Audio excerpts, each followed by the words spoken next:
नमस्कार सभी दोस्तों को। दोस्तों आज की मेरी कहानी है तेनालीराम की कहानी और कहानी का शीर्षक है कि जादुई कुएं। जी हाँ दोस्तों, मगर आप सभी से अनुरोध है कि आप हमारे चैनल पे अगर पहली बार विजिट कर रहे हो तो प्लीज़ हमारे चैनल को लाइक शेयर सब्सक्राइब जरूर करें। जी हाँ दोस्तों, एक बार राजा कृष्णदेव राय ने अपने गृह मंत्री को राज्य के में अनेक कुएं बनाने का आदेश दिया। गर्मियाँ पास आ रही थी, इसीलिए राजा चाहते थे कि कुएं शीघ्र तैयार हो जाए ताकि लोगों को गर्मी में थोड़ी राहत मिल सके। गृह मंत्री ने इस कार्य के लिए शाही कोष से बहुत सारा धन लिया। शीघ्र ही राजा के आदेश अनुसार नगर में अनेक कुएं तैयार हो गए। इसके बाद एक दिन राजा ने नगर भ्रमण किया और कुछ कुओं का स्वयं निरीक्षण किया। अपने आदेश को पूरा होते देख वो संतुष्ट हो गए। तभी गर्मियों में एक दिन नगर के बाहर कुछ गांव वाले तेनालीराम के पास पहुंचे। वो सभी गृह मंत्री के विरुद्ध शिकायत लेकर आए थे। तेनालीराम ने उसकी शिकायत सुनी और उन्हें न्याय प्राप्त करने का रास्ता बताया।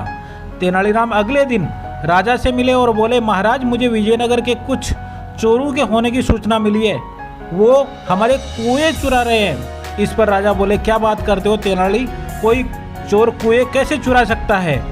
तभी महाराज ये बात आश्चर्य जरूर है परंतु सच है, वो चोर अब तक कई कुएं को चुरा चुके हैं। तेनालीराम ने बहुत ही भोलेपन से कहा। उनकी बात को सुनकर दरबार में उपस्थित सभी दरबारी हंसने लगे।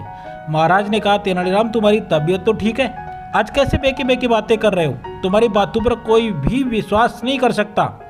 तभी महाराज, मैं जानता था कि आप भी मेरी बात पर विश्वास नहीं करेंगे, इसलिए मैं कुछ गाँव वालों के साथ यहाँ लाया हूँ। वे सभी बाहर खड़े हैं। यदि आपको मुझ पर विश्वास नहीं हो रहा तो आप उन्हें दरबार में बुलाकर पूछ लीजिए, वो आपकी सारी बातें विस्तार पूर्वक बता देंगे। राजा ने बाहर खड़े गांव वालों को दरबार में बुलाया। एक गांव वाला बोला, महाराज गृह मंत्री द्वारा बनाए गए सभी कुएं समाप्त हो गए, आप स्वयं देख सकते हैं। राजा ने उसकी बात मान ली और गृह मंत्री तेनालीराम कुछ दरबारी तथा गांव वालों के साथ कुओं का निरीक्षण करने के लिए चल दिए। पूरे नगर का निरीक्षण करने के पश्चात पाया कि राजधानी के आसपास के अन्य तथा गांवों में कोई कुआं नहीं है। राजा को यह पता लगते ही गृह मंत्री घबरा गया। वास्तव में उसने कुछ कुओं को ही बनाने का आदेश दिया था। बचा हुआ धन उसने अपनी सुख सुविधा को पर खर्च कर दिया।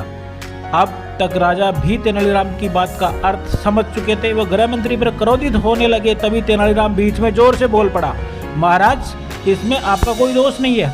वास्तव में वे जादुई कुएं थे जो बनने के कुछ दिन बाद ही हवा के अंदर समाप्त हो गए।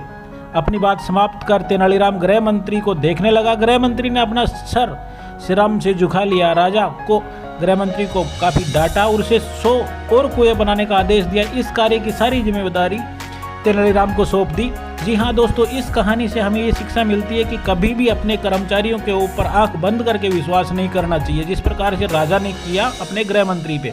जी हाँ दोस्तों, कैसी लगी आपको ये जादुई कुएं की कहानी? अगर अच्छी लगी तो प्लीज़ हमारे चैनल को लाइक शेयर सब्सक्राइब जरूर करें ताकि आपको आगे भी मिल सके ऐसे इंपॉर्टेंट वीडियो। तब तक के लिए जय हिंद।